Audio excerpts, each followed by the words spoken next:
Friends, સ્વાગત છે તમારું મારા કિચનમાં. આજે હું તમારી સાથે શેર કરીશું ફાંજના મુઠિયાની રેસીપી. આવી નવી રેસીપી શીખવા માટે મારી ચેનલને સબસ્ક્રાઈબ કરો. રેસીપી પસંદ આવે તો લાઈક કરો. આજે બનાવીશું એકદમ સોફ્ટ ફાંજના મુઠિયા. ચાલો રેસીપી શરૂ કરીએ. ફાંજના મુઠિયા બનાવવા માટે બાઉલમાં 1.5 કપ જેટલો બાજરીનો લોટ, 1 કપ ઘઉંનો લોટ અને અડધો કપ જેટલો ચણાનો લોટ એડ કરીશું. ચણાનો લોટ એડ કરવાથી મુઠિયા એકદમ સોફ્ટ બનશે. તો હવે તેમાં 1 ટીસ્પૂન ધાણા, 1 ટીસ્પૂન વરિયાળી અને 1 ટીસ્પૂન જેટલા તલ એડ કરીશું. તલનો સ્વાદ મુઠિયામાં એકદમ સરસ આવે છે. તો હવે તેમાં આદુ, લસણ અને મરચાંની પેસ્ટ એડ કરી દઈશું. જો તમે લસણ ન ખાતા હોય તો તેને સ્કીપ પણ કરી શકો છો. તો હવે મસાલા એડ કરીશું. અડધી ટીસ્પૂન હળદર પાવડર, 2 ટીસ્પૂન લાલ મરચું પાવડર, 1/4 ટીસ્પૂન હિંગ, 1 ટીસ્પૂન ગરમ મસાલો સાથે સ્વાદ પ્રમાણે મીઠું એડ કરી દઈશું. તો હવે મેં અહીંયા કટ કરેલા ફાંજના પાન લીધેલા છે. તેને મેં સારી રીતે પાણીમાં ધોઈ લીધેલા છે. તેને હવે આપણે એડ કરી દઈશું. હવે બધી જ વસ્તુને મિક્સ કરી લઈશું. હવે તેમાં 2 ટીસ્પૂન જેટલી ખાંડ એડ કરીશું. તો મુઠિયા આપણા એકદમ સોફ્ટ બને તેના માટે આપણે અડધી ટીસ્પૂન જેટલા સોડા એડ કરીશું. તો હવે સોડાને એક્ટિવેટ કરવા થોડી છાશ એડ કરીશું. હવે મોવણ માટે 3 ટીસ્પૂન જેટલું તેલ એડ કરીશું. હવે બધી જ વસ્તુને મિક્સ કરી લઈશું. હવે તેમાં થોડી કોથમીર એડ કરી દઈશું.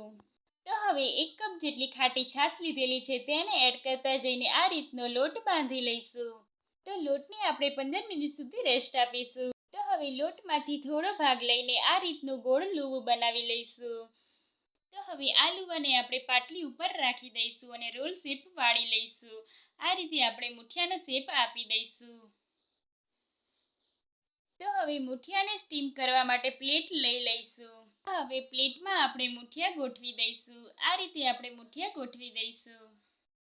મુઠિયાને આપણે વધુ નજીક નથી ગોઠવવાના, નહીં તો તે એકબીજા સાથે ચોંટી જશે. આ વાતનું ખાસ ધ્યાન રાખવું. તો અહીંયા મેં બધા જ મુઠિયા ગોઠવી દીધેલા છે, તમે જોઈ શકો છો. તો મુઠિયા અહીંયા તમારે વધુ પડતા જાડા નથી રાખવાના, નહીં તો તે વચ્ચેથી કાચા રહેશે. આ વાતનું પણ ખાસ ધ્યાન રાખવું. હવે આપણે મુઠિયાને ઢોકળિયામાં એડ કરી દઈશું. તો હવે તેને આપણે 30 મિનિટ સુધી સ્ટીમ કરી લઈશું. 30 મિનિટ બાદ આપણે મુઠિયાને સારી રીતે ઠંડા કરી લઈશું. હવે મુઠિયા આપણા સારી રીતે ઠંડા થઈ ગયા છે. હવે મુઠિયાને આપણે ચપ્પાની મદદથી કટ કરી લઈશું. તો હવે મુઠિયાનો આપણે વઘાર કરીશું. વઘાર માટે પેનમાં 3 ટીસ્પૂન જેટલું તેલ એડ કરીશું. તેલ સારી રીતે ગરમ થયા બાદ તેમાં આપણે 2 ટીસ્પૂન જેટલી રાઈ એડ કરીશું, 2 ટીસ્પૂન તલ અને થોડા લીમડાના પાન એડ કરી દઈશું. તો હવે તેમાં આપણે કટ કરેલા મુઠિયા એડ કરી દઈશું. હવે બધી જ વસ્તુને મિક્સ કરી લઈશું.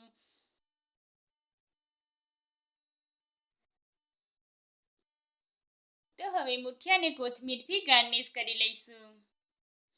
તો તૈયાર છે આપણા એકદમ સોફ્ટ મુઠિયા. મારી રેસીપી જરૂરથી ટ્રાય કરજો અને તમારો ફીડબેક મારી સાથે શેર કરજો. શું તમે કોઈ દિવસ ફાંજના મુઠિયા ખાધેલા છે? કમેન્ટ બોક્સમાં જણાવજો.